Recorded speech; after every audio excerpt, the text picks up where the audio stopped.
Again, I'm actually really impressed with this clip. Hi, I'm Tyler and I'm a professional hacker at Arcturus. Today I'm going to be reacting to some hacker clips from movies and compare them to what I do in my day-to-day job. A lot of hacking clips in movies tend to be some really fast-paced typing and hacking systems in a matter of minutes. While my job is really interesting, that isn't the case a lot of the time. A lot of the time when you're hacking, there isn't that single eureka moment. The first thing we're going to need is a lot of pictures. Unfortunately, Harvard doesn't keep a public centralized Facebook, so I'm going to have to get all the images from the individual houses that people are in. Let the hacking begin. First up is Kirkland.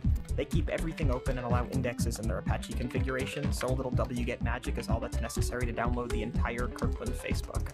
So yeah, that's actually something that we do. They talk about some of the software versions that we use. So straight away on this clip, I'm thinking, yeah, they've actually done their research on hacking. Open directories is basically you're exploiting a flaw in that web server. So yeah, that's actually something that I would do on a daily basis. Next is Elliot. They're also open, but with no indexes on Apache. I can run an empty search and it returns all the images in the database in a single page. Again, I'm actually really impressed with this clip. Basically, again, they're exploiting a logic flaw here. So what they're doing is giving the search a unexpected input, and that's what a lot of hacking is. You're just trying to break things in certain ways. And so they talk about an empty search here, and then it's returning all the records. This is something that I've actually found in web apps and been able to disclose information about people that use the apps. I can save the page and Mozilla will save all the images for me.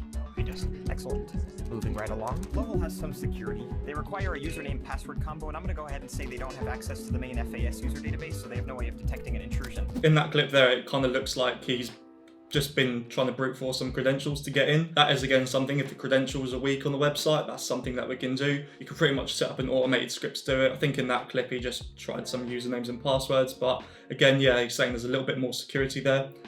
It doesn't matter if you've got good security, you need to have a strong password as well. Adams has no security but limits the number of results to 20 a page.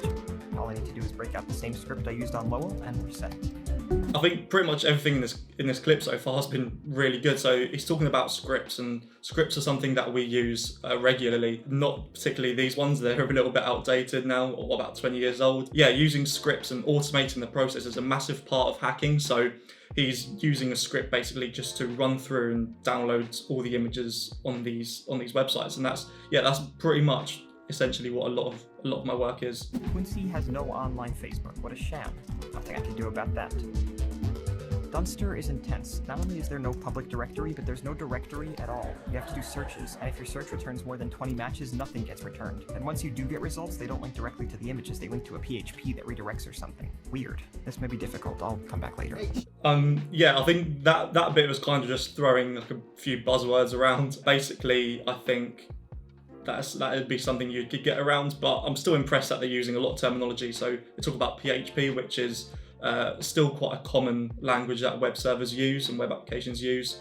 Not so much common anymore, but the fact they're still talking about these things means that they have actually done their research on these clips. Leverett is a little better. They still make you search, but you can do an empty search and get links to pages with every student's picture. It's slightly obnoxious that they only let you view one picture at a time, and there's no way I'm going to go to 500 pages to download pics one at a time, so it's definitely necessary to break out Emacs and modify that Perl script. Yeah, I think you can sort of see this was 20 years ago. They talk about Emacs and Perl. These are really not things you see much anymore, but it's still really consistent with sort of hacking and what I actually do, just probably a little bit before my time.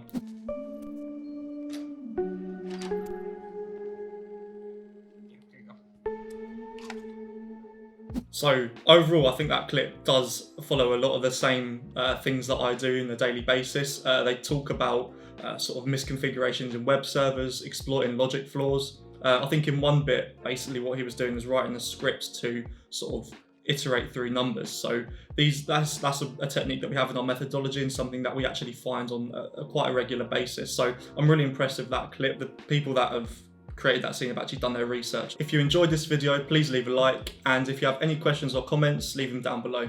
Also, if you want to see future content, please subscribe.